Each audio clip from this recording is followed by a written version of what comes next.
అసలు రిటైర్మెంట్ బకాయిల గురించి గతంలో గూడా ఇందిరా పార్క్ దగ్గర ధర్నాలు జేషిర్రు, అవి జేషిర్రు సార్. మరి ఇప్పటి వరకు ప్రభుత్వం నుండి ఎలాంటి స్పందన రాలేదా?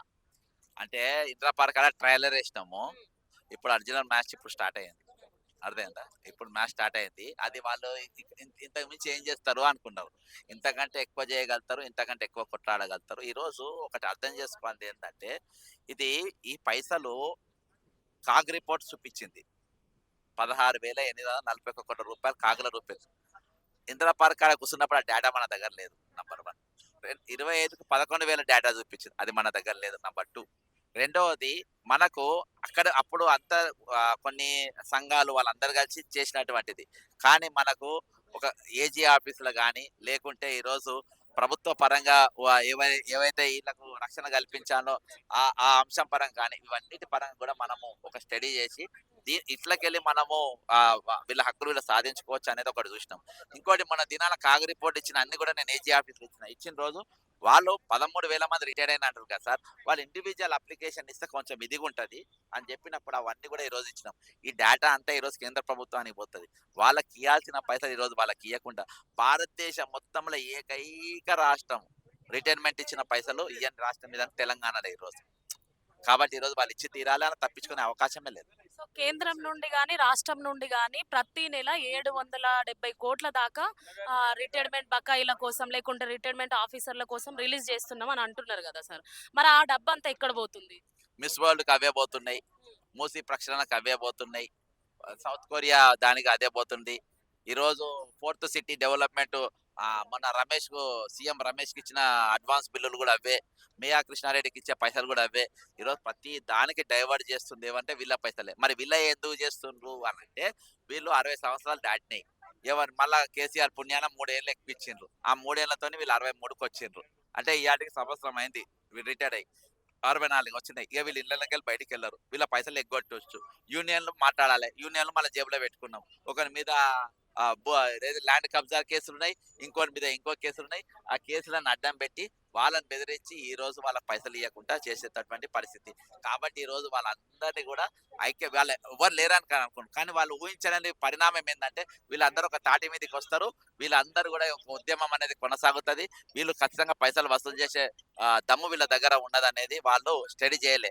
ఈ రోజు వాళ్ళందరూ వచ్చిండ్రు ఇక్కడికి ఇచ్చిండ్రు. ఈ రోజు ప్రభుత్వం గమనిస్తలేదు అనుకుంటున్నా. ఇప్పటికే ఇద్దరు ఇంటెలిజెన్స్ వాళ్ళు వచ్చిండ్రు. అన్ని ఫోటోలు తీసుకున్నారు, వీడియోలు తీసుకున్నారు. అన్ని కూడా వాళ్ళు పోయినాయి. ప్రభుత్వానికి ఖచ్చితంగా చేరుతది. ఇది మేము సుప్రీం కోర్టుకు పోతాము. ఢిల్లీ ఈ అప్లికేషన్ల ఫామ్‌లు మొత్తం నేను ఎగ్జిబిషన్ పెడతాడా, నాకు ఉద్యమం ఎట్లా చేయాలనో నాకు తెలుసు. అర్థమైందా? నాకు ప్రభుత్వం ఎట్లా మెడలుంచాలో మనకు తెలుసు. ఖచ్చితంగా వాళ్ళు పైసలు ఇచ్చి తీరాల్సిన అవసరం వాళ్ళ పైన ఉంది. ఖచ్చితంగా ఇచ్చి తీరాలి. సో, కాంగ్రెస్ ప్రభుత్వం రావాలి అని జెప్పేసి మీరెన్నో ఉద్యమాలు జేషిర్రు. మీరెన్నో మాట్లాడిర్రు. ఇవన్నీ జేసి కోరి తెచ్చుకున్న కాంగ్రెస్ ఇట్లా జేస్తుంటే మీకేమనిపిస్తుంది? కాంగ్రెస్ పార్టీ కాదమ్మా. వ్యక్తిగతమైన ఆలోచన, చెడ్డ ఆలోచన, క్రిమినల్ ఆలోచన, ప్రజలను మోసం చేయాలనే ఆలోచన. ఈరోజు నియంతలు కూడా వాళ్ళ దగ్గర పనిచేసినోళ్ళకి జీతం ఇస్తారు. నియంతలు కూడా.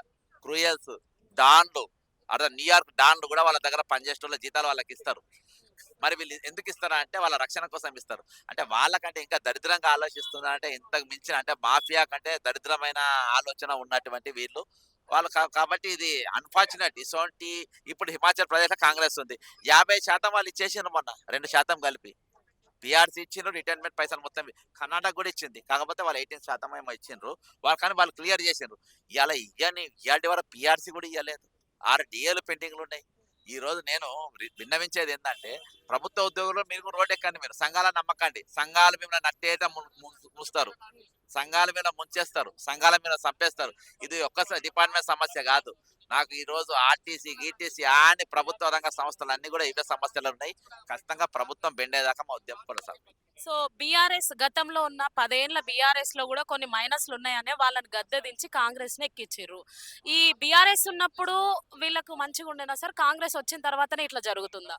అప్పుడు పొయ్యిలుండే ఇప్పుడేమో పెనం కిందకొచ్చినట్టు ఉంది అంతే. అంతకు మించి ఏం లేదు. ఈరోజు వాళ్ళు సర్వీస్ పెంచమని ఎవరు చెప్పన్నారు? 3 ఏళ్ల సర్వీస్ ఎందుకు పెంచిండ్రు పోయినసారి? ఎందుకు పెంచినంటే రిటైర్మెంట్ బకాయిలు ఇయ్యాల్సొస్తదని పెంచిండ్రు. ఇప్పుడు అవి మొత్తం వచ్చి బరువు 2024 మీద పడ్డది. ఒకటేసారి పెరిగేటి వరకు ఈ ప్రభుత్వం తప్పించుకునే ప్రయత్నం చేస్తుంది. కానీ ఈరోజు వాళ్ళు చేసింది కొనసాగుతుంది. ఏది ఏమైనప్పటికీ ఇది టాప్ ప్రియారిటీ. ప్రజా పాలన అని చెప్పుకుంటున్నాము. ఈరోజు ఉద్యోగుల ప్రభుత్వం అని చెప్పుకుంటున్నాము.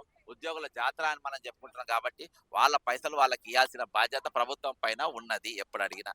సో ఈ సందర్భంగా వీళ్ళ తరఫున ప్రభుత్వానికి మీరేం చెప్పాలనుకుంటున్నారు? వాళ్ళ కూలి వాళ్ళకి ఇచ్చేయమంటున్నాం అంతే, ఏం లేదు. వాళ్ళు మీకు 40 ఏళ్ళు కూలి చేసిండ్రు. ఓ రూ. 2 మీ దగ్గర దాచిపెట్టుకుండ్రు. ఎందుకంటే అవి ఒకటేసారి వస్తే మేము పెళ్లి చేసుకుంటాం, ఇల్లు కట్టుకుంటాం, వైద్యానికి పనికొస్తాయి ముసలితనంలో అని చెప్పి వాళ్ళ దగ్గర పెట్టుకుండ్రు. కాబట్టి ఆ దాచుకున్న కూలి పైసలు, పనిచేసిన కూలి పైసలు, వాళ్ళ పైసలు వాళ్ళకి ఇవ్వమంటున్నాం. అంతకుమించి ఏం లేదు. గతంలో ఇందిరా పార్క్ దగ్గర ధర్నా జరిగినప్పుడు ప్రొఫెసర్ కోదండరాం గూడా వచ్చిండ్రు. వాళ్ళు గూడా కొన్ని హామీలు ఇయ్యడం జరిగింది. మరి అవి నెరవేర్చిర్రా సార్? ఆయన నాకు చెప్పలే నెరవేర్చిండో లేదో, I don't know what Kodandaram said. కానీ మేము మాత్రం స్టాండ్ బై ఉంటాం. మేము మాత్రం నిలబడతాం, కొట్లాడతాం. సో బక్కా జాడ్సన్ అనే మీరు ఇప్పుడు కనిపిస్తున్నారు. మరి వీళ్ళకు బకాయిలు చెల్లించే వరకు గూడా మీరుంటారా వీళ్ళ తోడు? నేను వీళ్ళ కమిషన్ల కోసం చేస్తున్నాను కదా, ఫ్రీ సర్వీసేనా నా పైసలు కాదు. ఇంకోటి రేపు అయినాక కూడా నేను స్ట్రిక్ట్ గా చెప్పిన, నేను ఎవరి దగ్గర కూడా చాయ్ మాత్రం దాయిపోయమన్నా కానీ వీళ్ళు ఎవరి దగ్గర కూడా నేను ఒక్క పైసా రేపు తీసుకోను. వీళ్ళ దగ్గర నేను ఏ సర్వీస్ కూడా నేను తీసుకోను. 101%. వాళ్ళు నాకు అప్పు ఉండాల్సిందే, అర్థమైందా? కాబట్టి అంటే మీరన్నారు గదా! సంఘాలు వాళ్ళు ఈళ్ళు జోబులేసుకుంటారు. మీరే ఇండివిడ్యుయల్‌గా రావాలి, ధర్నాలు చేయాలి అది ఇదని. సో మీరు వీళ్ళ బకాయిలొచ్చే వరకు ప్రభుత్వంతో ఇలాగే పోరాడతారా? ఆ నమ్మకం ఉందా లేదా అని వాళ్ళని అడగండి, నన్ను సో